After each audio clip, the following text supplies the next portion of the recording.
వాళ్ళని ఎవరితో చెప్పారండి? దోతెల్లి ఎవరితో చెప్పింది? గొల్లలతో చెప్పింది. ఫస్ట్ గొల్లల్ని ఆయన ఎన్నుకున్నారు. రెండోదిగా ఆయన గొల్లలకి ఎప్పుడు కనిపించారు? ఆయన రాత్రి సమయంలో. పగలంతా వారు కష్టపడ్డారో రాత్రి సమయంలో వారు మందను కాచుకుంటుండగా మంద అయితే ఎక్కడైతే అపవిత్రంగా ఉంటుందని ఆ అపవిత్ర పడకూడదని మంద రాత్రికాలం మందను కాచుకుంటాం ఏంటి? వారి పొలంలో మేపుతలేదు. ఒక మంద కింద ఒక గ్రౌండ్లో ఒక మంద కింద కట్టి అవి ఆడి మొగయి కలుసుకోకుండా వాటి కాపలా కాస్తున్నారనమాట. వారు మందను కాస్తున్నారు. రాత్రి పగలంతా వాటిని మేపుకొచ్చారు. రాత్రికాల సమయంలో వాటిని ఒకటి కలపోకుండా ఆ రాత్రికాల సమయంలో కూడా వారు కష్టపడుతూనే ఉన్నారు. అలాగే రెండోది కూడాను ఆయన జ్ఞానికి మధ్య సువార్తలు ఉంటుంది. జ్ఞానునికి ఎలా కనిపిస్తారు?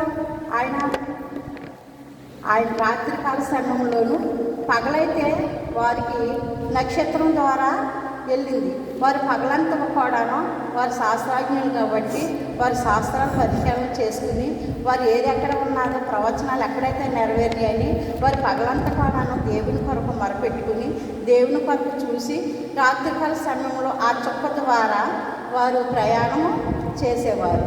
అలాగే వారి ప్రయాణం అంతట్లో కూడా దేవుడు ఎంతగానో తోడుగా ఉన్నాడు. అలాగే మనం ఈ రోజుల్లో కూడాను మనం చేసే ప్రయాణం ఏంటి? మనం ఈ లోకం కొరకే పరిగెడుతున్నామా? దేవుని కొరకు ఎదురు చూస్తున్నామా? దేవుని కొరకు ఏమైనా కార్యాలు చేయగలుగుతున్నామా? ఈ క్రిస్మస్ దినాల్లో మనమే వండుకుని తింటాము, మన బిడ్డల కొరకు బట్టలు కొనుక్కుంటాము, మన బిడ్డల కొరకు మనం అవి చేసుకుంటాము. అంతదే క్రిస్మస్ కాదండి. ఎక్కడైతే ఎవరైతే లేని వారు ఉంటారో వారిని ఆదుకుంటాము, ఆదరించడము, వారి కొరకు మనకన్నా దేనస్థితిలో ఉన్నవారు ఉంటారో వాళ్ళ పిల్లలకి ఏదన్నా మనకు వీలైతే ఒక చెక్క బట్టలు కొని పెడతాము. అలాంటి కార్యాలు మనం చేసినప్పుడు మనం నిజమైన క్రిస్మస్ చేయగలిగాం. అలాగే ఆ జ్ఞానులు రాత్రి కాలంలోనే ప్రయాణం చేశారు. అయితే ఆయన రాకతో ఇద్దరు ఎదురు చూస్తున్నారు. అయితే ఒక ఆయన దీంట్లో ఉంటుంది చూడండి,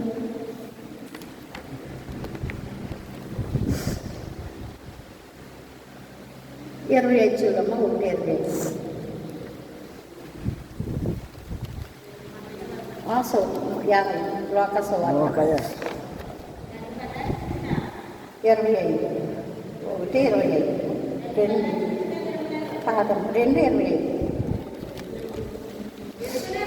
యెరూషలేము నందు సిమెయోనను ఒక మనుషుడు, అతని నీతిమంతుడును భక్తిపరుడునయుండి ఇశ్రాయేలు యొక్క ఆదరణ కొరకు పనిపెట్టువాడు, పరిశుద్ధాత్మ అతని మీద ఉండేను. చాలా ఇక్కడ సిమెయోను అనే ఒక ప్రవక్త యేసయ్య పుడతారో యెరూషలేములో నుండి ఆయన వస్తారని ఆయన ఎంతకాలం నుండి చూస్తున్నారంటండి. చూసేటప్పుడు ఆయన ఆశ ఆ రోజుని నెరవేరింది. ఆయన పుట్టగానే ఆయనకు 8వ దినమున సున్నతి చేయించాలని తల్లిదండ్రులు యేసేపు మరియమ్మ దేవాలయంలోకి తీసుకొచ్చినప్పుడు వారిని ఆ శిశువుని తీసుకొస్తారని సిమెయోనుకు తెలిసి అక్కడ కనిపెట్టుకుని ఆయన కొరకు చూస్తున్నారంటండి. ఆయన ఇశ్రాయేలు ఆదరణ కొరకు చూస్తున్నారంటండి. మనము ఏ ఆదరణ ఎవరిని ఆదరిస్తున్నాము? మనం ఎవరిని ఆదరించలేకపోతున్నాము. మనం ఈ లోకంలో ఉంటున్నామంటే మనకే ఆదరణ పొందుకోలేకపోతున్నాము. మనం ఎదురువారు ఎవరన్నా ఆపదలో ఉన్నారంటే వాళ్ళని వెళ్ళి ఓదార్చే ఆదరణ మనలో లేకపోతుంది. అయ్యో ఇలాగైంది పరిస్థితి, మనం ఇంటికి వెళ్దాము, వారిని ఓదార్దాము, ఆదరిద్దాము అన్న పరిస్థితులు మనలో లేవు. మనం క్రైస్తవులు, దేవుని నమ్ముకున్న బిడ్డలు కాబట్టి ఎవరికన్నా ఏదన్నా ఆపద వచ్చిందంటే మనం వారిని ఆదరించే వాళ్ళలాగా ఉండాలి. ప్రతి దినము కాదు, కనీసం ఒక్కసారి 2 సార్లు అన్నా వెళ్ళి ఆ గృహానికి వెళ్ళి ఆ బిడ్డకి ఏదైతే ఆదరణ కోల్పోయారో దాన్ని ఆదరించడానికి దేవుని బిడ్డకి మనం నిదర్శనంగా మనం ఉండాలి. మన క్రియలు బట్టే మన ప్రేమ, మన క్రియలు లేకపోతే విశ్వాసం లేని క్రియలు మృతము. మన ప్రేమ గలవారమే దేవుని బిడ్డలని మనం చెప్పుకుంటమే కాదు, దేవుని బిడ్డలకే సమానంగా మనము నడుచుకున్నట్లుగా మన జీవితాల్లో జరిగించాలి. మనం ఎక్కడైతే ఆదరణ లేదు, ఇక్కడైతే సిమియోను గారు ఇశ్రాయేలు ప్రజల ఆదరణ కొరకు ఆయన కనిపెట్టి మెస్సయ్య వస్తాడంట, ఆయన ఇశ్రాయేల్ ఆదరణ కొరకు ఆయన వస్తున్నారంట, మన పాపములను పరిహరించడానికి ఆయన ఈ లోకానికి వస్తున్నారంట అని ఈ సిమియోను గారు 3 ఆయనగా ఆయన ఆదరణ కొరకు కనిపెట్టి ఎంతగానో ప్రార్థిస్తున్నారు. అలాగే 4వది కూడాను కింద ఉంటా చూడండి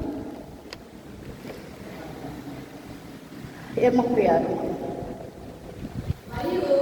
మరియు అషేర గోత్రాలైన పెనియేలు కుమార్తె అయిన అన్నయ్య అని ఒక ప్రవస్తి ఉండెను. ఆమె కన్యత మొదలు 7 ఏళ్ళు పెనుగుతో సహా సంసారం చేసి ఒక కాలం గడిచినదై 24 సంవత్సరములు ఎదుగురాలై ఉండి దేవాలయము విడవక ఉపవాస ప్రార్థనతో రేయింబగలు సేవ చేయుచుండెను. ఇక్కడ అన్న ఒక ప్రవస్తి ఉన్నారంటండి.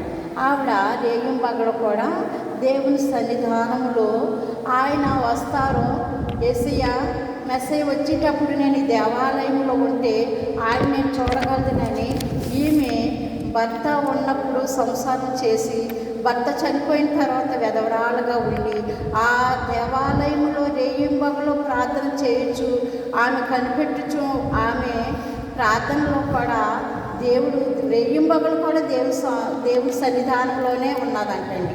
ఆవిడ భర్త చనిపోకముందు కొన్ని సంవత్సరాలు, భర్త చనిపోయిన తర్వాత కొన్ని సంవత్సరాలు, మొత్తం కూడా 91 సంవత్సరం కూడా దేవుడి సన్నిధానంలో ఆమె రేయింబగలు కూడా ఆమె యేసయ్య కొరకు కనిపెట్టుచున్నారంట.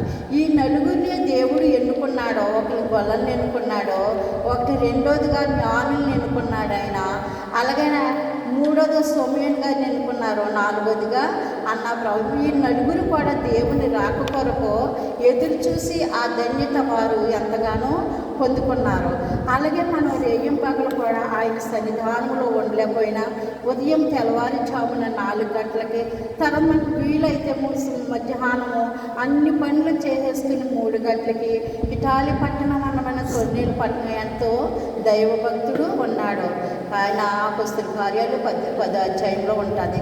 ఆయన ధర్మకార్యాలు ఆయన చేసినవన్నీ కూడా దేవుడు ఆలకించి ఆయనకి ఏమి అని దేవుడు అడిగినప్పుడు ఆయన ఎంతగానో ఆయన ప్రార్థన వల్ల మెప్పు పొందారు. అలాగే మనం కూడాను ఆయన ప్రార్థన యందు ఎడబాయిక మనము ఎప్పుడైతే మధ్యాహ్నం సాయంకాలము ప్రార్థిస్తున్నామో రేయి మొదటి జామున లేచి మీ పసిపిల్లల ప్రాణం కొరకు ప్రార్థించమన్నాడు దేవుడు. రేయి మొదటి జామున ఎప్పుడు లేచి ప్రార్థించినా దేవుని కార్యాలు ఎలా ఉంటాయో మనకైతే తెలియదు. నేనైతే రేయి మొదటి జామున 4 గంటలకి లేచి ఎప్పుడు ప్రతి నిత్యం కూడా 3:30, 4 గంటలకి నేను లేచి ప్రార్థిస్తాను. ఎంత ప్రార్థించిన ఆయన ఉగ్రతను మనం తప్పించుకోలేము. ఎవరికి ఏ పరిస్థితి ఉన్నది ఏంటి మనకైతే తెలియదు, కానీ నా విషయంలో అయితే చాలా లోటు జరిగింది. అందరికీ తెలిసిన విషయం, అందుకే నేను వాక్యం చెప్పలేకపోతున్నాను. అలాగే చిన్న మాటలు దేవుడు దీవించి దేవుడి వెనుకలో ఆశీర్వదించబడింది కాక.